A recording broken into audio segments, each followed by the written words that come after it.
So I've only gone and solved the problem of the entire universe, thanks to the help of the Bible. I'm very excited about it. It makes a lot of sense. You already know it. You're already doing it. It's very simple. Most people are anyway. So in Revelations, angels come unto John and they say, "Come hither, we'll show you what the world did to a woman."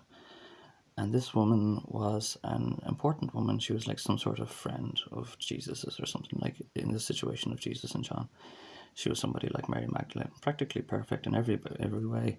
She was just well known in the town, popular. You see her in paintings carrying water pails and probably skipping and whistling through the streets. And so Revelations is a bit of a bitter bite back against the world, a bit of a, I'll tell you exactly what happened, because everyone had their own opinions. What happened? He was the devil. We crucified the devil. We cut off all the heads of his devil-worshipping followers. They were all sorcerers. Jesus and John left a lot of immortal people around. They got all their heads chopped off. There was absolute persecution, and they just called them like devil spawn. And they turned his wife into the Scarlet Woman, and we see the Scarlet Woman then spanning ages of times because she reaches all the waters, all the oceans, and they put the name of every abomination on her head because she was actually immortal, and they did horrible, horrible things to her. Absolutely. I think it might have been Mary Magdalene, but they did the most horrific things to her and kept doing it. I mean, they cut her up and took her apart in every single fucking way. And these were the important people to Jesus. These are actually, okay, so we have that woman, and then the angels say, "Come hither, we'll show you New Jerusalem, the bride which was meant to be kept and preserved." And if the bride was kept and preserved and treated with dignity, kind of like you do see eventually in Christianity, we see a lot of Madonnas and all, especially out this way of the world. And when the family of Jesus is respected, she just rains down. It's just raining down an abundant love and care. And it's a jolly holiday with Mary. When you got a man of good gentility like Bert who will take care of her and see her on her way, and you trust her with your children, practically perfect in every way. But anyway, they tore her apart. I'm not going to say who. Mankind, we're going to say who. People are going to say who. We see like kids being starved in chitty chitty bang bang in basements by like Dutch royalty kind of thing. So everyone was like getting these kids and kind of thing, and there's bad practice in the world. I'm not going to get into it. But anyway, so the preservation of not just this bride, this woman, but it says in Revelations as well, there is great meaning, there's truth in these sayings. It says that everyone who's welcomed at the supper of the bridegroom, the supper of a wedding. So in Judaism, they probably have this lovely event the day before a wedding where you get all your friends and family, all the neighbours and all come together and like congratulate you and wish you well on tomorrow's day. Jesus had a last supper, but it was more marrying with death, wasn't it, than marrying with any bride or anything like that. And the people that were welcomed at his supper were the apostles, who all got persecuted, executed, crucified upside down.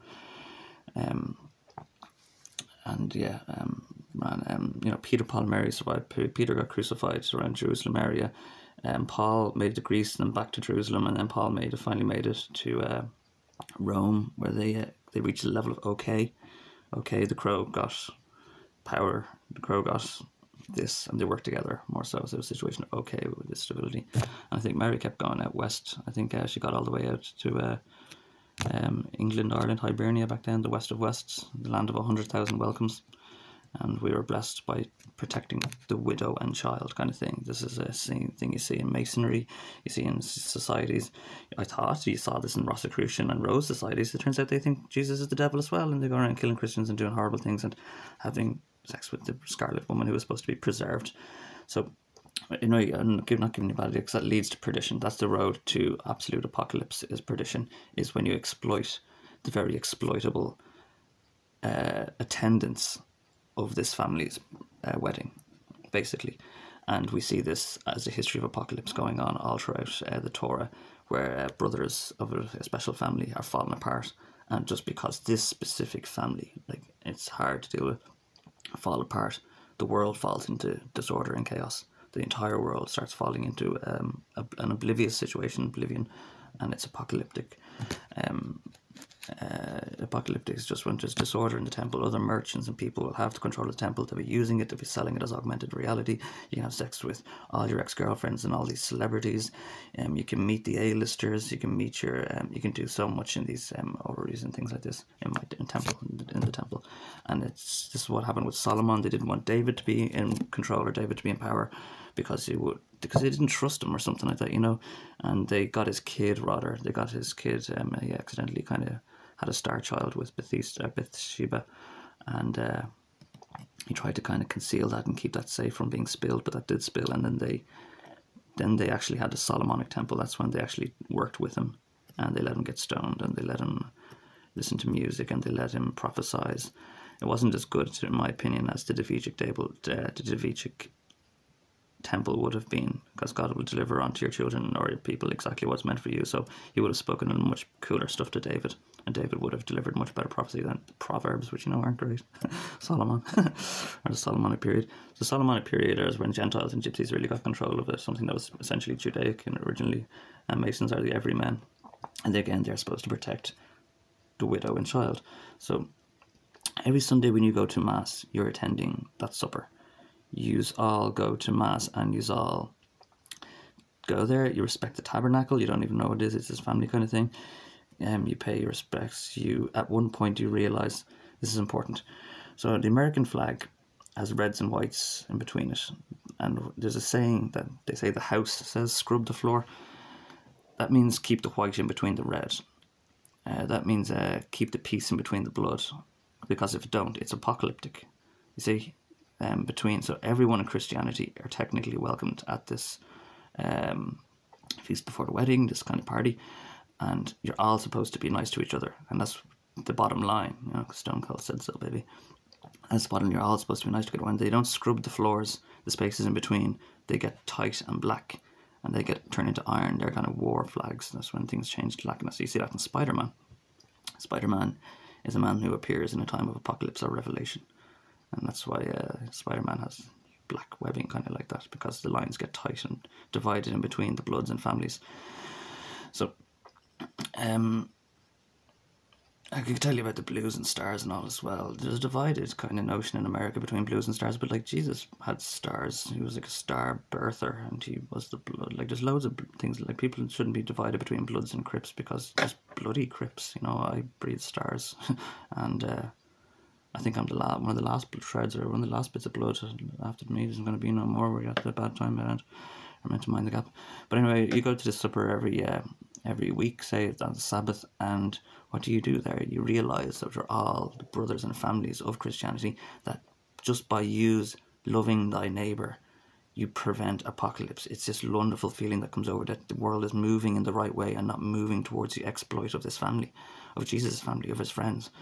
Like, they're all gone dead. You can't touch them now, but like, you realise that in retrospect. So we turn and we show each other immediately to sign a peace. That's what you do. Like, you turn around and you hug and you shake hands, because that's what prevents apocalypse. It's world relief and moving in the right way. Thank God there's not going to be trouble between the bloods.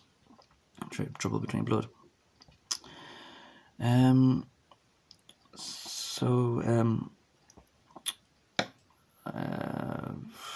was going to get to those. I don't want to talk about myself, because I think I accidentally stole a scroll off a lamb, and this whole situation shifted onto my family. For 7 years, my family has been hunted and persecuted and relentlessly exploited and spiritually sodomized every morning at 3 a.m. I have to hear my family groaning and moaning and crying in the night and being tormented, and I realised what's happening. My family are being persecuted in the same way that all my friends and family are being hunted. Every one of my orrery, everybody in my name, and they're killing women and children. You know, killing them, murdering them, executing them, and it's like the situation of Elijah. Elijah was like Spider-Man. He appeared at that time because they were in a state of oblivion, and they didn't realise that Jezebel and Ahab were, although Ahab was Judean royalty, he was unwittingly murdering all the Israelites, and it was causing apocalypse, and it was causing so much apocalypse that they were murdering them all and executing them all for power, or more power, star power and stuff, that it was reaching a very bottom line. It was reaching a very dangerous period of potential oblivion. So Elijah was like Spider-Man, he appeared to warn them. And I'm kind of like that as well, because I'm not Jewish, and I care more about this kind of stuff than any Jewish person in the world seems to, because they're all raping me and tormenting me. I got Jewish people from Miami, Switzerland, Netherlands, and apparently they crucified my wife as some model, and apparently I've got like 17 wives, and they're all scarlet women, and they're all being shared in augmented reality.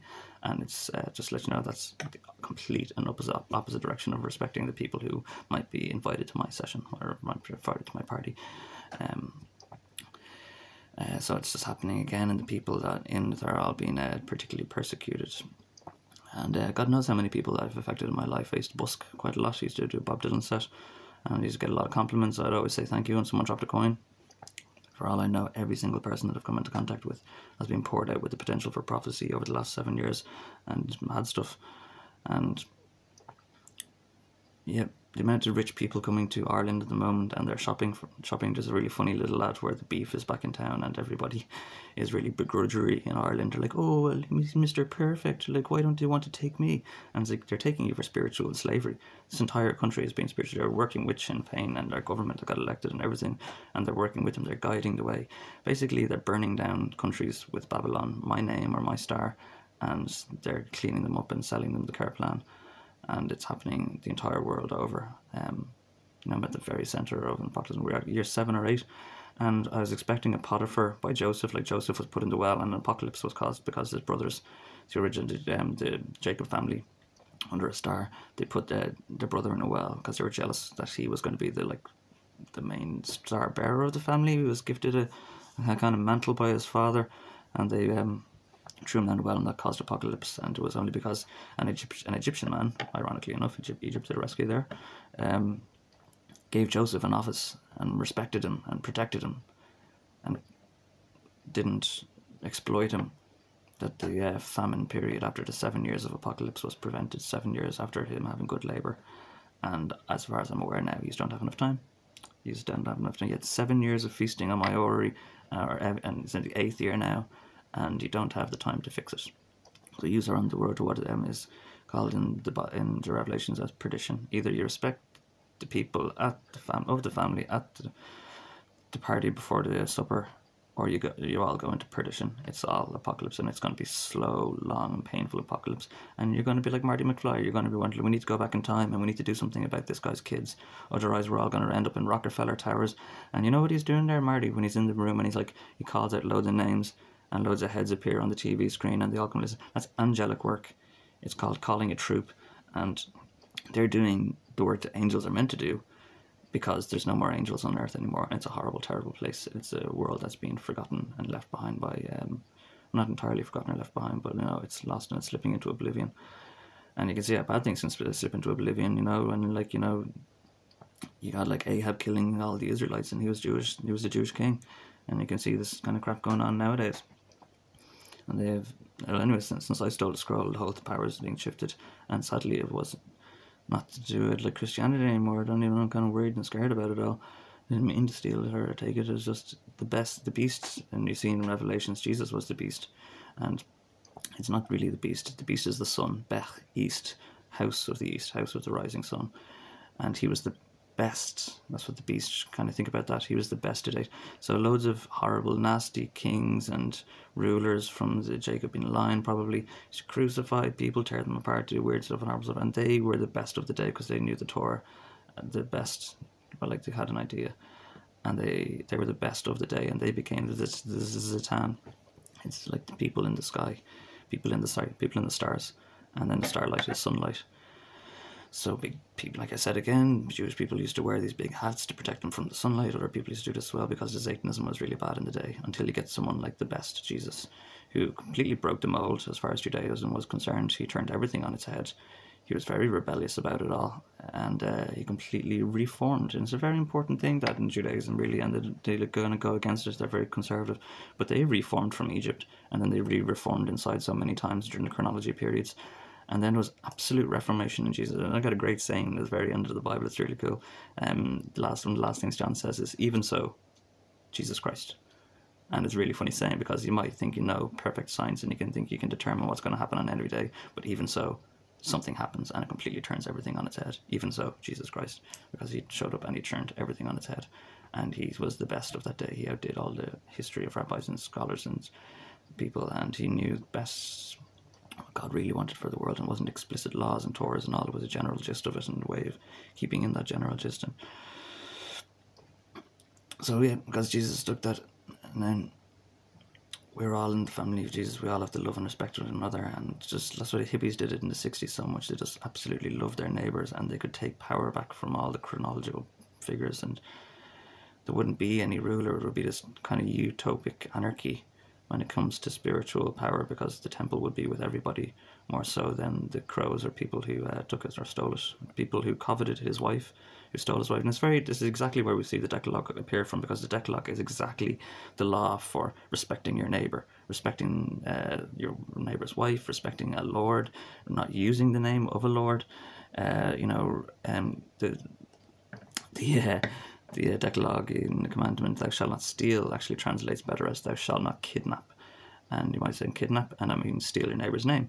And why wouldn't they write that in the Bible? Because then you'd all be doing it. You'd realise you can steal your neighbour's name, you can take their mind, you go off to school and you can pretend to be really intelligent. And under Christianity there hasn't been much of that. It's been difficult to do it because Jesus has kept entire blissful order over all of the hierarchy of the heavens and all the prophets and saints. And they've kept order, and they've kept separation and spiritual distance between us. And now that that's all gone, now that the order, divine order with the Lord, that you couldn't touch the Lord because he was sent up into heaven, so you can no longer screw with Jesus, like in the way that they could screw with him when he was on earth, like they smacked him around. So I heard that every single way that this kid is harmed, like the guy's chap whose wedding it is, every way that he's harmed, it will be done unto the person that harmed them to death. So I'd just like to let you know, because I get spiritually sodomized, tormented, bewildered, attacked, hunted. So I'll just let you know, I'll get mocked, okay, and I get mocked. I find that a bit hurtful. I get really bullied very bad by the crappy Satanism they've designed in the day's age, and I find that hurtful. So just let you know that's going to be done to you to death. You're going to be slowly and painful hurt. There's a little bit of a Christian ephemerality to this, hold on to the thing about death. We see like Homer Simpson, you're not really supposed to eat kind of like, a donut is a very like modern treat. And if you're not appreciative of Christianity and you're eating donuts kind of in the name of Christianity, it's harming Jesus in a way. John Lennon said, really funny, they died so we could wank. He's not wrong. I thought that when I was a kid. So basically all these wonderful, amazing superheroes died, and now like we have the freedom to masturbate and fornicate and do stuff like that. But yeah, I don't know. It's ironic that the one person, like John Lennon also said there recently, like I do my best with my back against the wall. It's ironic that the one Elijah figure, or one person that's supposed to be the best or beast that stole the scroll, the best to date, is the one that you're all tormenting and persecuting. It's hard for me to convince them otherwise, because that is what you'd say, isn't it? But anyway, solve the problem of all apocalypse, of all ruination, of all departure of angels and God from the world is when a family, and not just a family, but then you should treat every family accordingly like that. But there will come a time when this will explicitly happen to a family, and you have the option to just respect them with due dignity and decalogian grace, if not just polite indifference, or you're going to exploit them and you're going to abuse my name, and they're abusing my name all over the world, and to take reorder of the entire world. All I need is like one or two good people, I suppose. And I might make you immortal because I love you so much and thankful, and they might chop off your head. Your heart will keep beating. It's called the telltale heart, and you become an eternalized spirit of this world. That's where samurai and all come from. Like I like to say it again, like these people didn't die; they were immortal. And yeah, the funny thing about immortality is when immortality gets dragged into perdition, there's going to be no air around the two poles of the earth. It's all going to go airless and ice cold, and all the ozone's going to be squashed into the center. It's going to turn into a burning ring of fire, one ring to rule them all. And as you go south, because we mostly live on top, we go down, down, down, and the flames get higher, higher, higher. And this is going to be the worst possible satanic light as well. You're going to be burning, you're going to be boils and cancers in your skin. You'll be immortal, so your flesh will just regenerate. Birds will be feasting on your flesh because you'll be cooking as you're walking around. You'll smell like cooked meat, and birds will all be tearing you apart, ripping your flesh from you, because you'll be immortal and you'll just suffer this. this happens. This is called perdition. This is the road to perdition. This is, and you're seeing it happen at the moment because you're just screwing up my family. This is a 19-minute video. Yeah, but I don't know. Help prevent your own fucking perdition, prevent apocalypse. Send us an email, puppynut@gmail.com. And if you want to work with John and be a friend of the whole new Holy Order, you're most welcome at my party.